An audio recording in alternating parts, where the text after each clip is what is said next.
is there. So if you're going on a long fast, 7 days and above probably, you can include sex. God is not going to cry and be very sad that hey, you're fasting. No, he's okay with it. He's okay with it. He's not fasting, not for him at all. It's for you. It's for you. It's purely for you. So there are some fasts that can include sex. All right. You are also meeting your obligations. Like saying you are fasting and you don't pay rent. Your rent is part of your duties as a man or as a married person. Or you say you're fasting, you won't pay your children's school fees. You can't tell them to school, I'm fasting these 100 days. Nobody's talking about school fees. No, it's part of your duties. Same way sex is part of your duties. So God will never tell you to deny your duty because you're fasting to him. No, he's not impressed.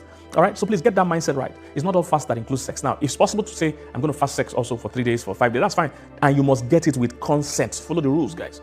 It's with permission. If your partner said, no, I'm going to have sex these 3 days, so respond is your fasting till next week, then last night is going to be. Somebody get what I'm saying? It's all right. 12. Women shouldn't or they don't enjoy sex. All right, there's a general wrong mindset that, it's just men that enjoy sex, that women usually don't or shouldn't enjoy sex. Listen, women have capacity to enjoy sex. It's just that most times a lot of men are selfish and they satisfy themselves because generally men get satisfied quicker. The average man can satisfy sex in 1 minute, 2 minutes is done. All right, but for women, it's a whole process. For most of them, it's a whole process. The way you talk to her throughout the day, making love for her is not just on the bed. It's the whole thing. All right, and there's lots of foreplay, and because of the way her own sexual organ is, she can't just reach orgasm as fast as a man. So it takes a man being more deliberate to get a woman to that point of climax. It's not as way a man's own can happen quickly most times, but a woman's own can't. So women can enjoy sex and women should enjoy sex. Sex is not for men alone, all right? So that's a wrong mindset. Number 13 is oral sex is a sin. That oral sex is forbidden, it's devilish, it's a sin. The last time, sometime ago, many years ago, when I spoke about this oral sex, somebody asked a question. I finished preaching my powerful message. Everybody has been blessed. Then I said, I want to ask questions. It was for a married couples event in a hotel. They were lodged in there and everything. So they had asked questions. They have preached powerful message. They were all blessed. They now asked questions. When I asked them, somebody now asked, because I think their pastor has been addressing that issue. I've been telling them it's a sin. Because the way the person has the question, you know that their pastor doesn't agree to it. People just put me in trouble for no reason. And I asked me that is oral sex a sin? This. Like I said, from the tone of the voice, there was undertone that their pastor has been saying it's a sin. Me, that time I was still a young preacher with my clean mind. I just talk on my mouth. Now, when I go and preach in place and you ask me the question, I'll say, ask your pastor. I don't want trouble because they've not invited me to that church since that time. Because I answered the question brutally. Because the truth is that there's nowhere in scripture that says oral sex is a sin. In fact, if you look at Songs of Solomon, they give us an idea or a pictorial idea of oral sex there, the Songs of Solomon. So I don't think oral sex is a sin between married couples. Really, notice that God didn't put so much limitation on the sexual bed. God did not. It's human beings that put it there. God didn't put so much limitation. The only things I won't subscribe to are things that are bringing hurt and shame and guilt to any partner. All right, and I dealt with that in one of my YouTube videos, so you can watch it and check it out on sex toys and other unspeakable things. Oral sex, sex toys, and other unspeakable things. It's on my channel and it's also posted on this channel. So if it's not bringing hurt, it's not breaking any traditional thing, nothing is wrong with oral sex. Let me give you an idea.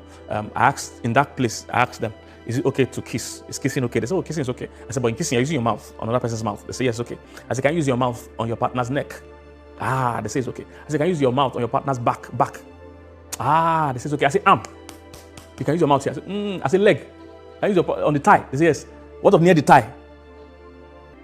So you can use your mouth anywhere else except the place. That's not true. If you already use your mouth to kiss your partner's back, that's oral sex. It's oral sex. It's you using mouth for sexual pleasure. So it's okay. So as long as it's your body, you're fine. Both of you are fine. You're a married couple. So I think oral sex is fine. Now, there are couples that don't like oral sex, and that's fine if both of you don't like. I've counseled couples that they both don't like it, they've never experienced it, they don't want it. I said, God bless you, go your way. This was many years ago. I don't know if they're still keeping to it now. Curiosity sometimes gets you. But that time, both of them didn't want to hear about it. I said, God bless you. See, it's great when two of you are in the same, but there's a challenge when one person wants oral sex, the other person doesn't want oral sex. What should we do? Go and watch my video. I addressed it. I want to address it here again. Go and watch my video, oral sex, sex toys, and other unspeakable things. I addressed it. Go and watch it. It will be here and it will also be posted on my own personal channel. All right. So oral sex is not a sin. I don't think it's a sin. All right. I feel every couple is free to do what they like. Just because it's disgusting to you doesn't mean it's disgusting to all of us. All right. So speak for your own self. You don't like it, thank God for your life. There's a challenge where you now want to impose it on other people, then that becomes a problem. All right. Stay with your own faith. The Bible is clear about this. If you have faith and you don't want to eat certain meat, don't disturb person that has faith to eat it. Do you understand? All right. It's all scriptural. Number 14. Only missionary style is the biblical style. Missionary style is the authorized, scripturally, constitutionally backed style in sex. I hear people say all kinds of junk these days. This is part of what motivated us to start this page. There's so much junk out there and it's disturbing people's mind. There is no authorized sexual position. Look, God wants you to have some creativity and some flexibility. That is why he didn't, see, anything God didn't specify is not because he forgot. It's because he's saying, look, use your own discretion, enjoy life. Do you think it was God that told human beings to create chair? No, God gave them wood. He said, do whatever you like with wood. And people say, we need chairs. Say, go ahead. Say, we need house. Go ahead, we need roof. God said, do what you like with wood. I've given you wood. God didn't make chairs. God made wood. God wants you to have some flexibility and creativity. On your sex bed, you can't have one position. You're going to get bored. You're going to get boring. So try different things. As long as you don't kill yourself. That's all I'm saying. Don't kill yourself. Don't hang on fan and now break your neck because you're trying to do style. But if both of you are enjoying it, try new things, explore. Don't be too rigid, Mr. Oga. Some people are just too rigid. This is the only thing my father told me. Calm down. This is not your father's day now. This is 1920. Are you 1962? So this is the only way mother said to conceive. Lie on your back. You must conceive. Calm down. Calm down. Enjoy this process. It's your marriage partner. Enjoy it. So, missionary style is not the only biblical style. You can do other styles. I don't want to mention there's snake in the monkey shadow. I'm joking. I don't know. I'm not mentioning styles. But you know the point. I'm saying, look, flex is your marriage. Just flex, okay? Missionary style is not the only biblical style. Number 15. Wrong mindset Christians have about sex is that we should not talk about sex. Christians should not talk about sex, an unholy subject. No, you have to talk about sex. The only way for us to pass the right information, for us to understand each other's body, for us to enjoy sex, we need to talk about sex. Now, if you are single, planning to get married, please minimize talking about sex too much. Keep it at the surface and leave it to the time when you get married and start exploring yourselves. If you start talking about it too much, you're going to get each other worked up, all right, before the time, and that will lead to sexual temptation. So if you're a single person, please be careful of that. If you're already married, please talk about, you can't even have great sex without talking about sex. You guys talk about sex. So how was it? What did you enjoy? What did you not enjoy? You need to discuss what do you like me to do more of? What do you want to do less of? Things like that. Or talk about even your sexual history. Were you abused? Was there something in your past that you don't affecting you? Different things. So it's not a taboo to talk about sex. It's actually right to talk about sex. A wrong mindset that Christians have. Not again, like I said, some of us are trained in this thing. Sexologists will let you know that there's scientific proof that people actually start having great sex from their 50s. That people in their 50s have better sex than every other person. It's scientific fact. Statistically proven. They said that having sex with one person over a long period of time, especially when both of you love each other, is more likely to lead to greater sex than the just changing sexual partners left and right. So that's important. Because people feel, after 3 years or so in the marriage, it becomes boring with my wife. Yes, that happens. When you sleep with your one partner for 2-3 years, there's a chance of that boredom. All right, they call it habitualization or something. I can't pronounce it well. Habitualization. Basically, everything becomes like a habit. So you already know how everything will feel. You already know what we're going to do. You already know this is what we do every night. So it can get boring. However, what they found out is that if you can both, number one, have a good love relationship, that means actually like each other and have a real friendship, a real relationship, and keep spicing things up, you'll find out that you would eventually evolve into healthier sex, because they found out that when you have sex with somebody you really love continuously, it becomes more interesting than just changing sexual partners. Because those who just change sexual partners, they are trying to limit sex to just a physical act. And sex is not just a physical act. There's the emotional, there's the mental. All those connections matter. So intimacy, real intimacy, is not just physical intimacy.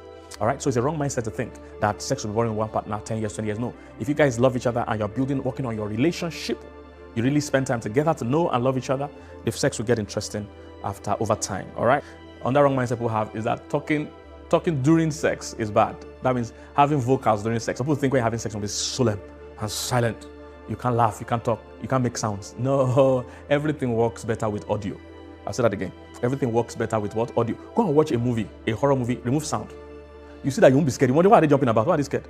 That sound effect alone, either in a horror movie or even an action movie, the sound helps the anticipation. When something bad is about to happen, when they do, if you're watching, when they blow all those whistles, or those action, when they play those sounds, that sound effect helps the whole movie, the sound. So when you're having sex, please don't both keep mute, except that's what you like. But we know as sexologists that most people enjoy some expression. So you can moan, you can make sounds, you can even talk.